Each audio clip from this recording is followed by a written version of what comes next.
ما كان متوقعا صادق الاتحاد التونسي لكرة القدم على إقالة مدرب المنتخب الأول البولندي هنري كاسبرجاك، فبعد النتائج السيئة للمنتخب التونسي إثر هزيمتين وديتين والخروج من دور الثمانية ببطولة إفريقيا، جاء قرار المكتب الجامعي التونسي بإقالة كاسبرجاك على أن يتم الإعلان عن اسم المدرب الجديد أواخر الشهر الجاري على أقصى تقدير.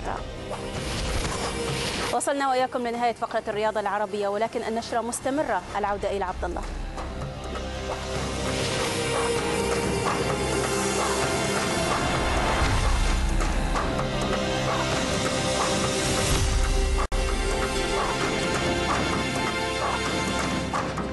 شكرا لابتسام.